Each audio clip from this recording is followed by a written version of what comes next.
Oke, satu pertanyaan menarik kemarin ini di kolom komentar. Bang, kenapa Karma Kawaki dan Boruto itu berbeda letak posisinya? Satu di tangan kanan dan satunya lagi di tangan kiri. Ini menarik sih. Dari sisi perspektif, kalian harusnya sudah bisa langsung menebak sih. Tangan kanan itu persepsinya buat hal apa, sementara tangan kiri persepsinya buat hal apa pula. But Karma sebenarnya lebih jauh dari itu. Kisah tentang segel populer di Shinobi baru saat ini memang bersumber dari bangsa langit Otsutsuki.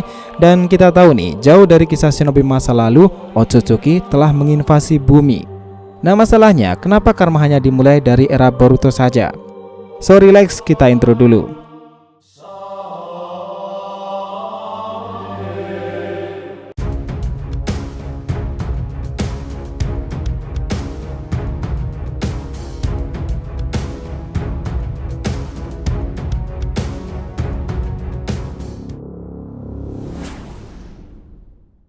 Hai guys, welcome back to the RTV channel.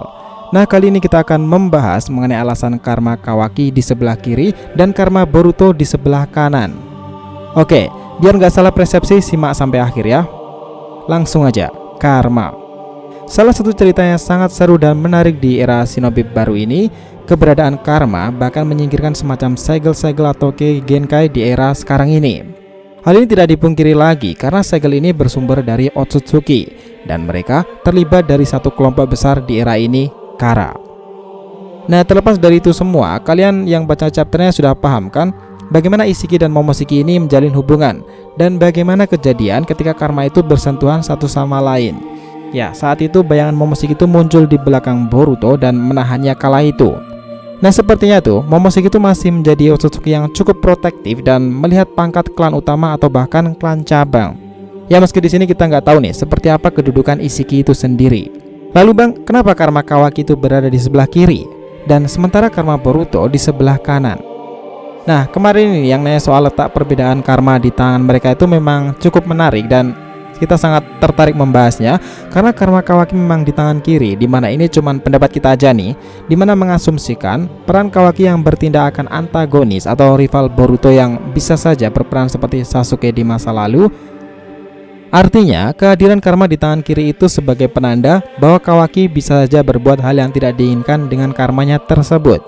Nah masalahnya kalau mengacu dalam chapternya sebenarnya karmanya itu sudah hilang sih, tinggal data Otsutsuki yang tersedia 80%. Namun bagi orang awam yang selalu beranggapan sesuatu yang ditandai dengan tangan kiri itu kebanyakan buruk atau versi jahatnya. Kalian setuju nggak? Nah sementara itu Karma Boruto yang berada di tangan kanan tentu versi kebalikannya. Ini juga cuma pendapat kita aja sih, bahwa alasan berada di tangan kanan karena Boruto ini kita tahu adalah tokoh utamanya, pemain kunci dalam kisah Shinobi modern ini, serta semua cerita Shinobi ini pasti mengangkat unsur dan pengembangan cerita Boruto sendiri. Dan alasannya berada di sebelah tangan sepertinya memang melambangkan kebaikan dan lebih bijak daripada milik Kawaki tentunya. Ya meskipun dia juga masih belum mengendalikan karma miliknya itu. But keberadaan Karma di tangan kanan itu sudah mempersepsikan sesuatu kebaikan dalam diri Boruto. Oke, dan kalau ditarik garis besarnya nih, akan ada pertemuan di masa depan di mana Konoha itu diperlihatkan hancur lagi. Di sana itu Boruto dan Kawaki bertempur lagi. Mereka itu mengaktifkan karma di kanan dan di kiri. Itu menandai jika salah satu di antara mereka itu berperan sebagai protagonis dan satunya lagi sebagai antagonis. Kita pikir seperti itu sih. Nah, sekarang bayangkan jika karma itu semuanya berada di tangan kanan. Pasti orang akan sangat sulit membedakan mana yang baik dan mana yang jahat, mana yang karakter utama dan mana yang karakter pendukung. Jadi kami pikir semua itu pasti sudah dipertimbangkan pihak studio dan Sensei Masashi Kishimoto. Tapi sekali lagi nih, balik ke sanggahan tadi, itu hanya seputar pendapat kita aja dari perspektif, bisa benar dan bisa juga salah. Tapi karena ada fakta menariknya, di mana segel itu adalah sebuah file cadangan Otsutsuki yang telah dikompres. Sederhananya sih seperti itu. Nah, kalian ingat nggak chapter 46 dahulu? Di sana itu Otsutsuki menggunakan karma itu, di mana adalah sebuah enskripsi data. Jadi gini, ini adalah tentang kebenaran dari karma sendiri. Sasuke sempat menanyakan kepada Amado, apakah Otsutsuki menggunakan karma untuk mengambil alih tubuh Jigen? Nah, apakah Isshiki juga menandainya terlebih dahulu? Sebenarnya ini tidak jauh meleset soal kebenarannya, kecuali tidak sesederhana itu tentang karma. Nah, di sini dijelaskan pasti di mana kasusnya adalah Boruto. Karma Boruto ini tentu ditanam oleh Otsutsuki Momoshiki pada akhir pertempuran tersebut. Namun kebenarannya adalah selama pertempuran Momoshiki ternyata mengubah dirinya menjadi data, lalu mereplikasi dirinya sendiri, dan tentunya menanamkannya ke dalam bentuk karma dan menempel ke dalam diri Boruto Uzumaki. Dan itu adalah gambaran awalnya saja. Tapi masalah besarnya itu gini, karma ini merupakan file cadangan yang telah dikompres ibaratnya. Jadi hasil dari sebuah file yang dikompres tadi itu perlahan-lahan diekstrak seiring waktu.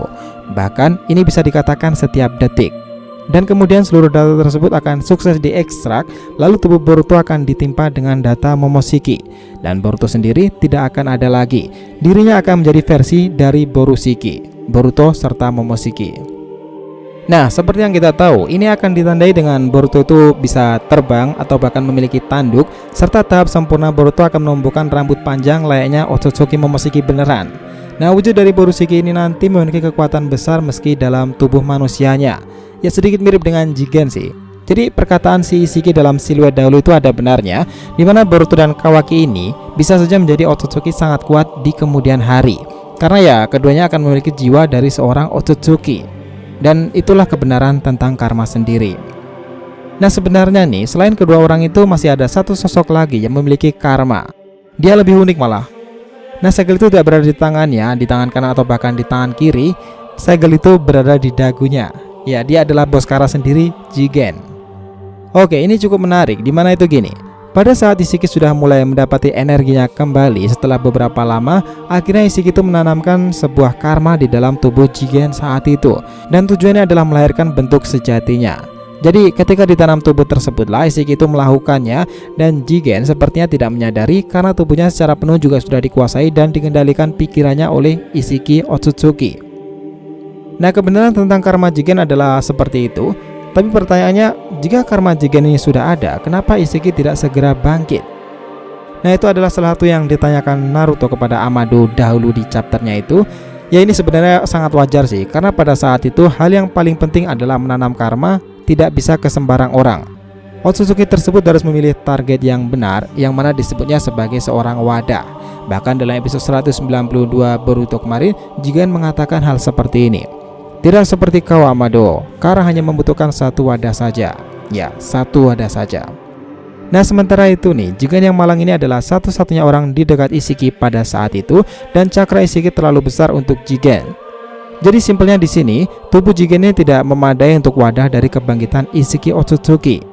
Artinya dia tidak akan mampu, dan simpelnya dia akan lenyap dalam beberapa hari jika menggunakan kebangkitan dari tubuh Jigen.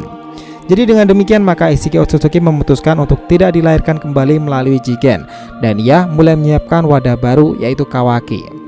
Nah jadi nih, karena itulah wadah baru yang sudah dipersiapkan oleh Jigen adalah Kawaki. Akan tetapi sayangnya karena rencana dari Kashin Koji serta Amado inilah, akhirnya dengan sengaja Kawaki dijatuhkan di dekat perbatasan Konoha melalui balon udara tersebut.